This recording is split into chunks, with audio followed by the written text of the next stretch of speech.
Beneath the familiar pages of the internet lies another world, a place where morality dissolves and nightmares take form. It's a digital abyss few dare to speak of, where human lives are nothing more than commodities, auctioned off to the highest bidder. In this story, we follow Eva Marcu, a young woman full of hope for a better life. But her dream becomes a living nightmare when she falls prey to a human trafficking ring operating in the shadows of the dark web. Stripped of her freedom, she becomes nothing more than an item for sale, her identity reduced to a lot number on a cold, anonymous auction block. But this is not just Eva's story. It is the story of thousands of victims, faceless and nameless, swallowed by an insidious network that thrives on secrecy and blood money. It is the story of Interpol agents and cyber detectives battling an enemy they cannot see, chasing shadows across encrypted servers and hidden IP addresses. This is more than fiction. This is the gruesome reality of human trafficking on the dark web, where souls are sold with a single click and justice is never guaranteed. Some survive to tell their story. Others simply vanish. Forever.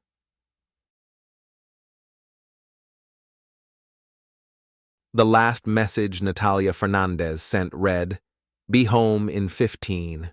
Love you." Her mother stared at the message, her fingers trembling as she clutched the phone. That was 7 days ago. The text, once a casual assurance of safety, had transformed into a haunting echo of the last time Natalia's voice touched the outside world. The 19-year-old college student had vanished without a trace while walking home from her evening shift at Café Bellissimo in Barcelona, Spain. She had always been careful. Pepper spray in her bag, keys in hand, phone fully charged, but none of it mattered. The CCTV footage police retrieved the next day showed Natalia walking along Avinguda Diagonal, headphones on, her hair tied back in a ponytail. A dark-colored van appeared out of nowhere. It slowed down beside her. In a matter of seconds, 2 figures, clad in black, rushed out, yanked her inside, and sped off. The footage ended there. But that was only the beginning. 3 days after Natalia vanished, Detective Luis Romero, from the Barcelona Cybercrime Unit, stared at his screen. His bloodshot eyes scanned through lines of code, encrypted messages, and a sea of usernames that meant nothing, just strings of random letters and numbers. But one thing caught his eye. A newly listed auction had appeared on a notorious dark web marketplace called Black Silo, a hub infamous for illicit human trafficking. The website was hidden behind multiple layers of encryption, only accessible through Tor browsers. With its black and red aesthetic, it was deliberately grim. A series of categorized listings flickered down the screen. Nannies and housekeepers, 8,000 to 15,000 exotic imports, 20,000 plus untouched and pristine, no reserve price, custom orders, price negotiable. Each listing had a description, but no photo, only a timer counting down. Most of the entries were accompanied by digital keys that linked to live streams, where potential buyers could view the victims in real time before bidding. And then he saw it. Lot number 471. Female, 19, Southern European. Healthy. Speaks Spanish and English. The countdown timer beneath it showed 5 days, 11 hours, 32 minutes. Detective Romero's throat tightened. The age, the location, it matched Natalia's profile. Far away from Barcelona, Natalia woke to the cloying scent of bleach. Her wrists burned from the zip ties cutting into her skin. She could barely make out the cold, concrete walls surrounding her through the haze of fluorescent light. Her throat was raw from screaming. In the corner of the windowless basement, a small black dome camera was mounted near the ceiling. It blinked red, recording. The room was devoid of color. Gray walls, steel chairs, and a single mattress on the floor. There was no blanket, no pillow. A steel bucket in the corner served as a toilet. Natalia's mind raced. She remembered walking home, feeling the tug on her arm, the van door slamming shut, the suffocating black hood over her head. She had fought, kicked, screamed, but the needle had silenced her. She remembered nothing after that. Now, she was merchandise. In a villa on the outskirts of Belgrade, Serbia, a man with silver hair and a tailored suit sipped a glass of scotch. Marko Jovanovic, a wealthy arms dealer turned trafficker, sat in front of a wide monitor with a laptop in front of him. He was logged into Black Silo under the username Equinox_E77. He scrolled through live-streamed auctions, teenagers with dead, vacant eyes in holding rooms, women dressed in worn garments, trembling before the camera, men chained to radiators, awaiting their fate. Most buyers were from Eastern Europe, the Middle East, and Southeast Asia. The highest bidders would obtain full ownership of the captives. The transactions were untraceable. Monero and Bitcoin were the currencies of choice. Jovanovic's cursor hovered over Natalia's listing. She was just one of hundreds on the Darkweb's auction block. Meanwhile, in Barcelona, Detective Romero sat in the Interpol task force office with agents from Europol and Spanish intelligence. They had been tracking Black Silo for over a year. Interpol had linked the site to several major trafficking rings operating across Spain, Serbia, Romania, and Moldova. The marketplace was managed by anonymous administrators using layered encryption and proxy servers, making it nearly impossible to trace. Even if we locate the server, they'll just relaunch it somewhere else, one of the Interpol tech analysts muttered. Romero rubbed his temples.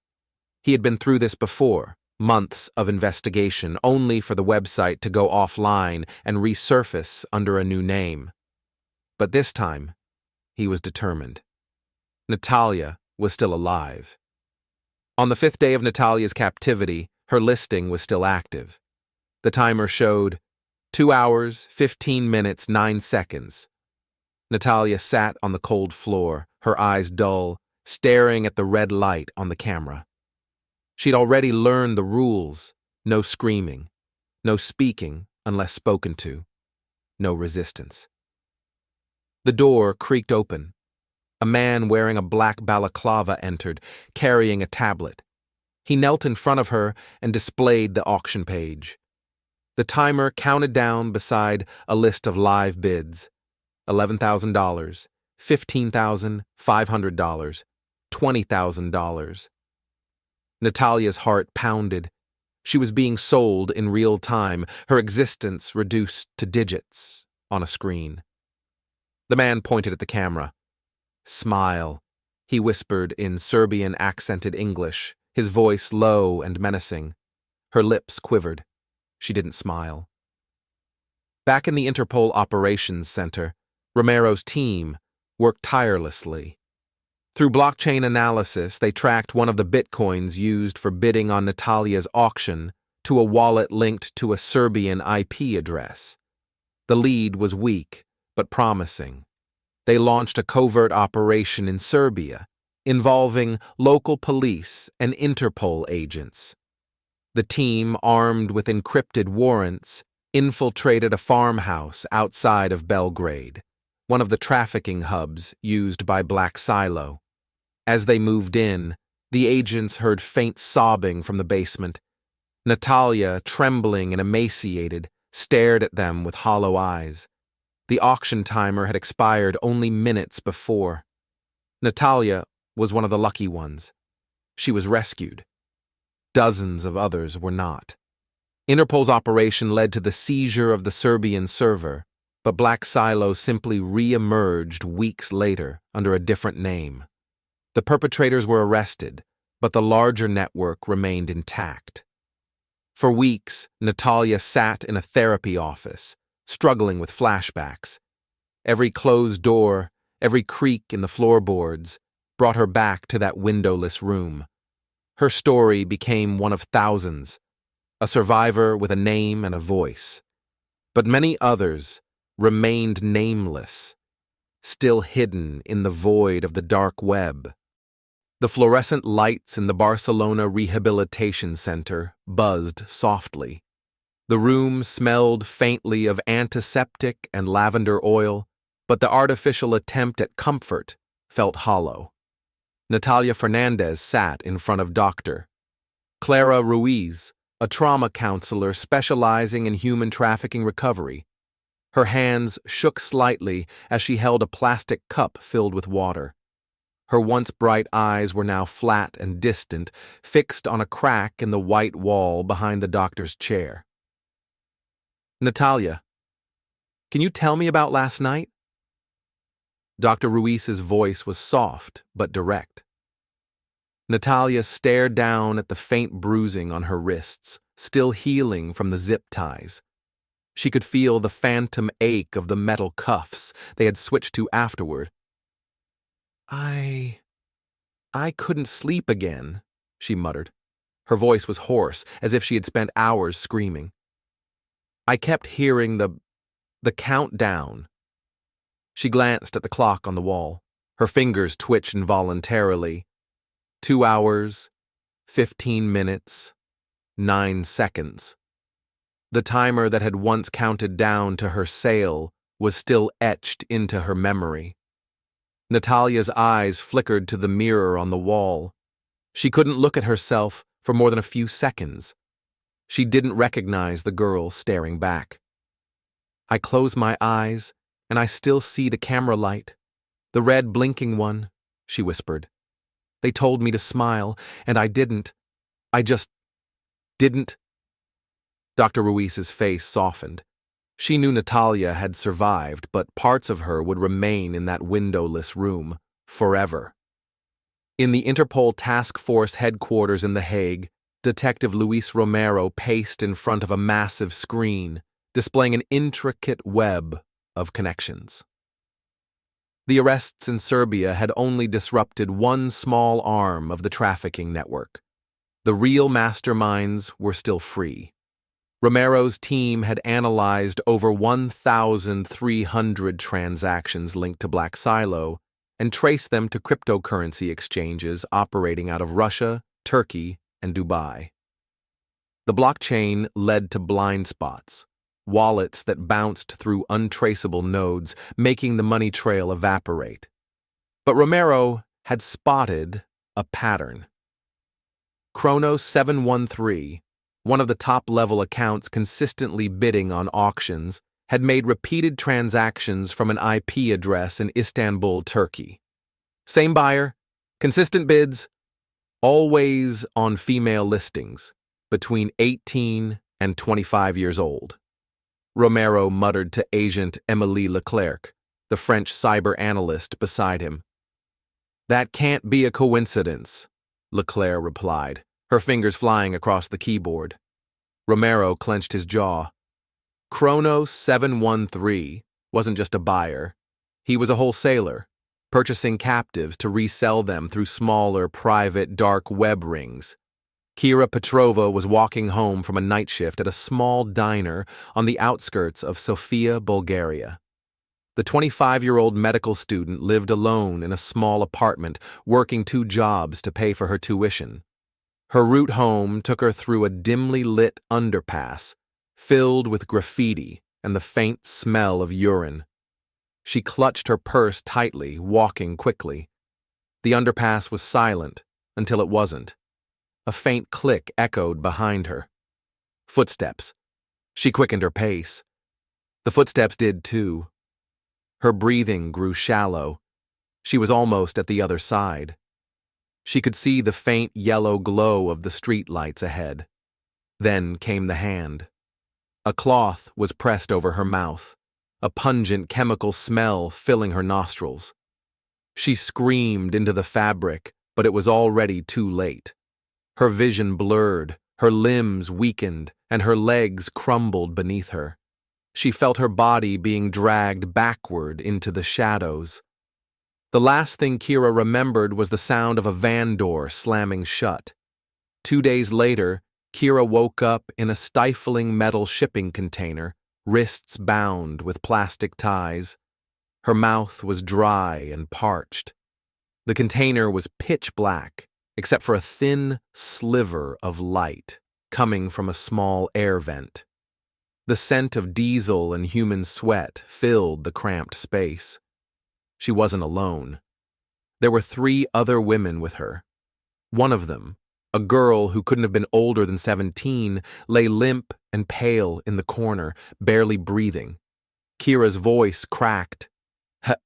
Hey, wake up. She shook the girl's arm weakly.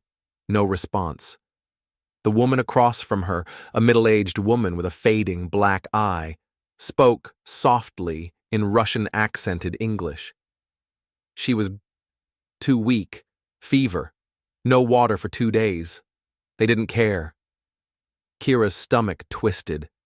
Somewhere outside the container, she heard muffled voices and the occasional clanging of metal doors being slammed shut, the sounds of cargo being loaded. She knew somehow that she was part of it now, merchandise about to be shipped to an unknown buyer. In Istanbul, Kronos 713 sat in a dimly lit apartment, surrounded by screens. The room was filled with the soft hum of server fans. His face was obscured by the shadows. On his screen, the latest auction was live. He sipped a glass of Reiki and scrolled through the listings. Lot number 6, AD'd. 2 caught his attention. Eastern European, 25, fit, brown hair, blue eyes, unmarked. The bidding timer had 24 hours left. Kira's face stared blankly through the screen, her eyes vacant and hollow, shoulders slumped. She had been coerced into obedience, her will shattered. The current bid was at $32,000. Kronos 713 tapped a key, $35,500. Back in The Hague, Interpol's cyber team worked relentlessly. One of the Darkweb data dumps contained an unexpected lead, an email address linked to Kronos 713. Romero stared at the string of metadata from the dump. It included the server routing path, and among the jumble of encrypted layers was a forgotten IP address, one that slipped through the encryption protocol. It led to Istanbul, Turkey. The trace was fleeting, but it was enough. Interpol authorized an international operation, partnering with Turkish authorities. As Turkish special forces closed in on the industrial warehouse hosting the trafficking hub, Kronos 713 sensed the breach. He immediately powered down the servers trying to wipe his tracks, but it was too late. The agents stormed the building, their footsteps thundering through the hallways. They found 3 women chained to steel poles in the basement. Among them was Kira. Her eyes were hollow, but when she saw the officers, she collapsed into their arms, sobbing. Kira was taken to a rehabilitation center, much like Natalia. Her body was free, but her mind remained captive. The Interpol raid dismantled part of the network, but the dark web ring simply resurfaced elsewhere, using new servers, new monikers, and new victims. The faces changed, the names changed, but the screams remained the same. Kira Petrova sat on the edge of the hospital bed, her arms wrapped tightly around her knees. The fluorescent lights flickered overhead, casting an artificial, clinical glow. Her eyes were bloodshot from lack of sleep, and her skin was pale and sallow. The rescue hadn't brought her peace. It had been 3 weeks since she was pulled from the industrial warehouse in Istanbul, and the memories still clung to her skin like damp, suffocating fabric. When she closed her eyes, she saw the auction window, the timer, the cursor blinking, waiting for higher bids. She could still hear the voice of the auctioneer, his tone detached and cold as he described her in dehumanizing terms. Unmarked, obedient, trained. Her fists clenched at the memory. A knock at the door made her flinch violently. Kira? It was Dr. Maria Levent, the Turkish psychologist assigned to her recovery. Can I come in? Kira didn't respond, but Dr. Levent slowly pushed the door open. She sat on the stool near the window, keeping a respectful distance. You didn't sleep again, did you? Levent asked softly. Kira's voice was brittle. What's the point of sleeping anyway? It's always the same dream. Levent leaned forward slightly. Do you want to tell me about it? Kira shook her head and stared at the window. Her reflection seemed faint and unfamiliar. She barely recognized herself anymore. When I close my eyes, she whispered, I see the girl with the fever. Her voice cracked slightly. She didn't make it. She was already gone before they opened the doors. Her nails dug into the thin blanket, knuckles whitening. They didn't even look at her, Kira whispered. They just left her in that container, like garbage. Dr. Levent's throat tightened. She knew Kira's survivor's guilt was suffocating her. But she also knew the network that had taken Kira was still out there, buying, selling, and destroying lives. At Interpol's Cyber Task Force in The Hague, Detective Luis Romero stared at the massive digital map projected onto the wall. It displayed the latest connections his team had traced from the Istanbul raid. The Black Silo network was wounded, but it hadn't died. It had simply moved deeper into the web, retreating to the darkest, most concealed layers. Romero rubbed his temples and leaned forward, studying the wallet transfers. His team had tracked hundreds of Bitcoin transactions from Kronos 713's accounts. Most had been converted into Monero, a cryptocurrency designed for anonymity. But one transfer stood out. Wait, go back. He squinted at the screen. What's that transaction ID? The French analyst Émilie Leclerc zoomed in on the string of numbers. The money had been transferred to a shell company account in Luxembourg, owned by a holding group based out of Dubai. That's not just any holding group, Emily murmured, her fingers dancing across the keyboard. She opened a classified Europol file, and the name appeared in bold red letters. Vanguard International Holdings. Romero's eyes narrowed. He knew that name. It was a cover for a major arms smuggling operation, but now they were laundering money for human traffickers. Pull the list of shareholders, Romero ordered. Emily typed furiously, bypassing layers of encrypted firewalls. The list populated. Her eyes widened. Oh my God, she whispered. Romero stared at the screen in disbelief. Among the shareholders was a government official from Spain, Eduardo Castillo, the Minister of Foreign Affairs. In Madrid, Eduardo Castillo sat in his lavish private villa, swirling a glass of Rioja wine. He scrolled through his tablet, casually browsing the Black Silo listings. Even after Interpol's raid in Turkey, he knew the real operation was still alive. The auction site had simply moved servers. The new one was hosted in Moldova, hidden behind layers of proxy networks. He sipped his wine, casually reading the inventory descriptions. Ukrainian, 19, submissive, trained. Syrian, 22, obedient, unmarked. Brazilian, 18, novice, auction pending. To Castillo, they were nothing more than commodities, and he was one of the silent investors reaping the profits. In Tirana, Albania, Eva Marcu walked along the narrow streets, her phone pressed to her ear. She was 23 years old, a student finishing her last semester in international business.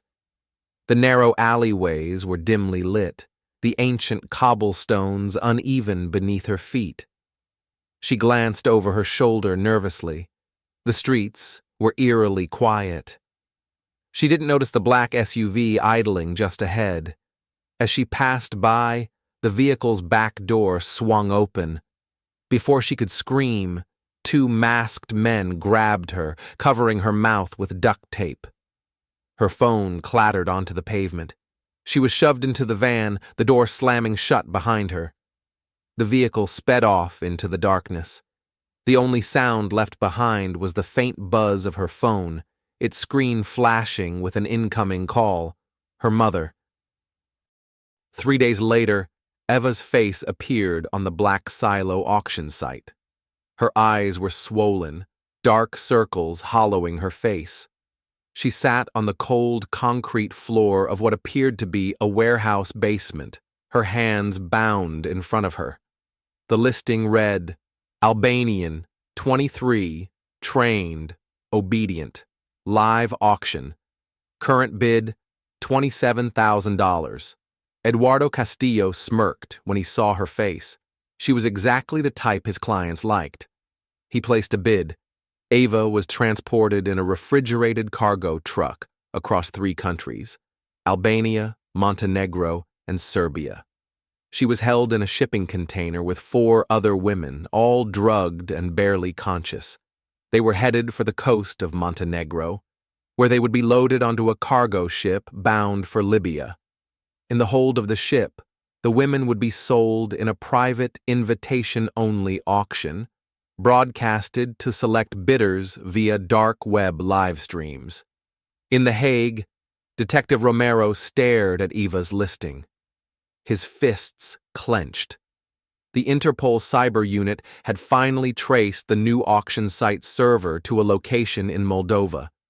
The team worked tirelessly to decrypt the auction's hidden IP addresses, revealing multiple exit nodes leading to a farmhouse near Chisinau. With Romanian and Moldovan authorities, Interpol launched a coordinated raid. The SWAT team stormed the farmhouse just as the auction timer hit 0.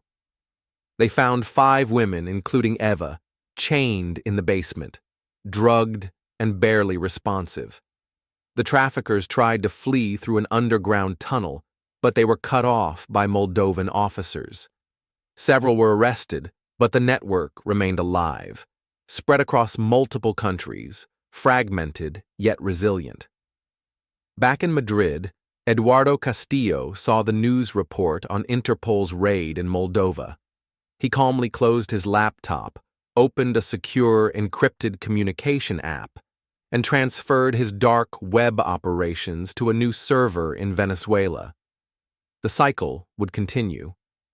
He poured himself another glass of wine and scrolled through the new auction listings, ready to place his next bid. Eva Marcu sat in the recovery ward of the hospital in Moldova, trembling slightly as she stared out the window. The view was gray and muted, a stretch of concrete and steel, the skyline broken by the occasional spire of an old church. The rain tapped lightly against the window pane, but all Eva could hear were the screams in her head. It had been 3 weeks since she was rescued from the basement auction by Interpol. She was free, but she didn't feel free. Her arms were bandaged from the bruises and rope burns. The needle marks on her wrists were faint, but still visible, the aftermath of forced sedation during transport. In her dreams, she still saw the masked men towering over her. She still felt the gag in her mouth, the sharp edges of zip ties biting into her skin. She woke up gasping for air, sometimes sobbing uncontrollably. A nurse entered the room quietly, placing a tray of food on the table. Ava didn't look at it. She couldn't eat. Her stomach twisted every time she tried.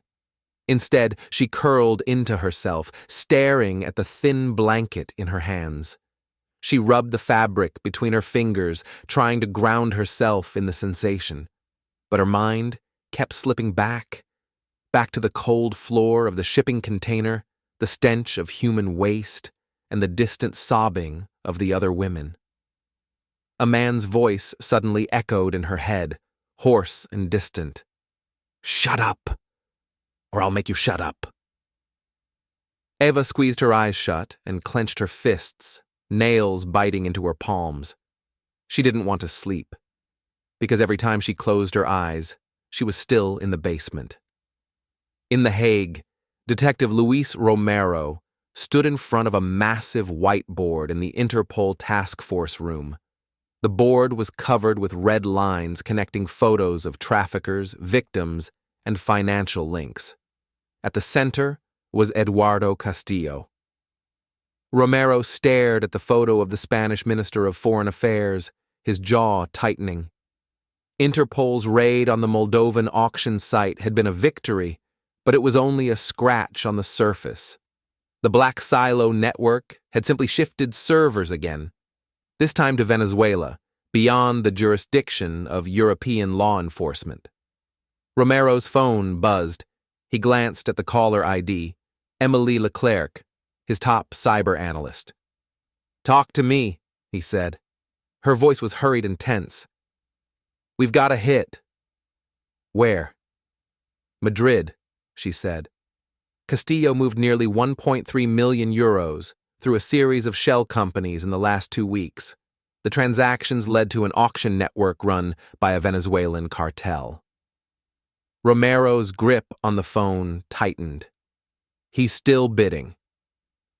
"Yes," Emily confirmed grimly, "and he's doing it through legitimate business accounts.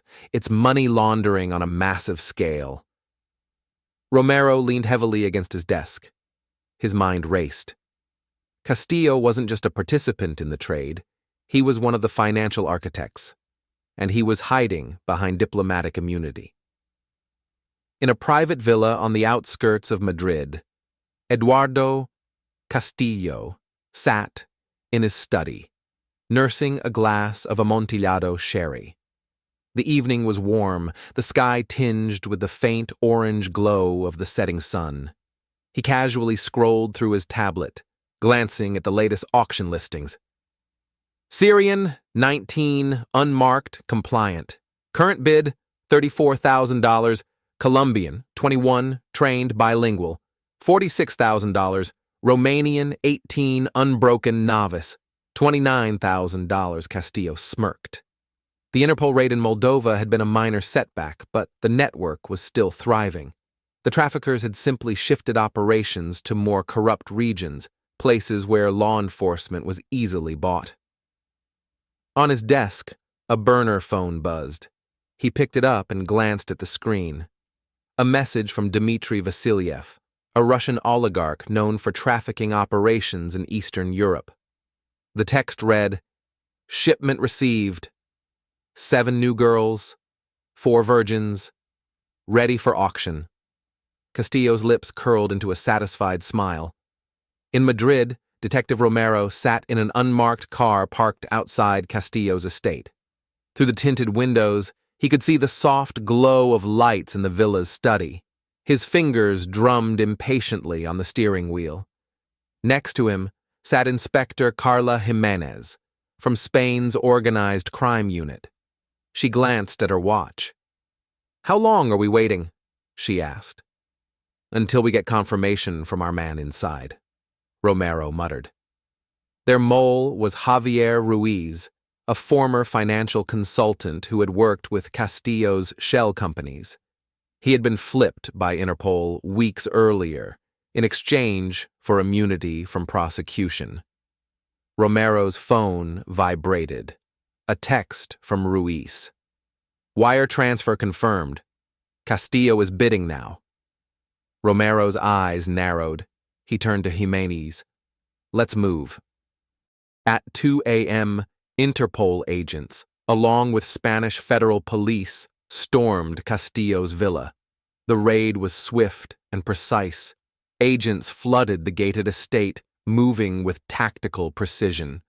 The villa's guards were caught off guard. Gunshots echoed as one of the guards opened fire. The agents returned fire, shooting him in the leg and sending him sprawling. Inside, Castillo was in his study, staring at the security footage in shock. His hand shook slightly as he reached for his burner phone, trying to wipe it clean. But before he could delete the data, Interpol agents burst into the room, weapons drawn. "Hands in the air!" one of the agents barked. Castillo froze, his face going pale. Romero stormed into the study, his gun trained on the corrupt minister. "You're done!" he spat. The agent seized Castillo, slamming him against the oak desk and wrenching his hands behind his back. Castillo's eyes widened in fury. "You think this ends with me?" he hissed. "You have no idea how deep this goes." Romero's jaw clenched. He didn't care. He cuffed the minister, reading him his rights. Outside, agents seized Castillo's servers and financial records, exposing dozens of high-profile individuals tied to the Black Silo auctions. News of Castillo's arrest spread like wildfire across Europe. Media outlets aired footage of the Interpol raid, along with the trafficking evidence found on Castillo's servers. In the following days, several prominent politicians, businessmen, and law enforcement officials were named as part of the Black Silo network. Interpol issued international arrest warrants, dismantling several interconnected trafficking rings across Europe, South America, and Southeast Asia. But Luis Romero knew it wasn't over. The network was still alive, operating in the shadows, simply changing servers and locations. Back in Moldova, Eva Marcu sat in the hospital garden. The late afternoon sun warmed her face, but she still felt cold inside. Her hands trembled slightly as she stared at the flowers. When a nurse approached, asking if she needed anything, Eva shook her head. In the distance, she saw the shadow of a man, and her heart skipped violently. Her hands turned clammy, and her breath caught in her throat. It was just a hospital visitor, but her mind still played tricks on her. She knew she might never feel safe again. The morning sun cut through the hospital blinds, spilling pale light onto the white sheets of Eva Marcu's bed. She sat propped against the pillows, her eyes vacant, staring at the window without seeing it. It had been 2 months since the Interpol raid freed her from the auction basement. 2 months since she had seen Castillo's face in the news, the face of the man who had funded the auctions that nearly destroyed her life. But time hadn't healed her. The scars were still fresh, even if they were invisible. A therapist visited daily, guiding her through gentle breathing exercises and soft-spoken questions. But Eva didn't want to talk. She couldn't talk about what she had seen. The filthy warehouse with its concrete floors, the chains, the eyes of the other women. Empty, hollowed-out shells of people. She knew most of them hadn't survived. The memory gnawed at her like a dull, rusted blade. Her mother visited every day, but Eva could hardly bear to look at her. The guilt was crushing. Her mother had saved for years to send her abroad, believing it was her daughter's chance for a better life. Instead, she had almost been sold to the highest bidder. Now, even the simplest things, an unexpected knock on the door, the clatter of shoes in the hallway, the scent of men's cologne, sent her into a trembling spiral of panic. She avoided mirrors. She couldn't bear to look at her reflection. The girl, staring back at her, was different now. Her eyes darker, her face older, her skin paler. She felt marked, as if the hands of the buyers were still on her skin, unseen but permanent. In The Hague, Detective Luis Romero stood in Interpol's cyber division, staring at a cluster of monitors glowing with scrolling code. His hands were balled into fists, his knuckles were white. Castillo's arrest had been a major victory, but the trafficking network was still active. The Black Silo auction had already re-emerged, migrating its servers to hidden data farms in Russia and Southeast Asia. It was like a hydra, cut off one head, and two grew back. Emily Leclerc, the cyber analyst, approached with a grim expression. She handed Romero a tablet.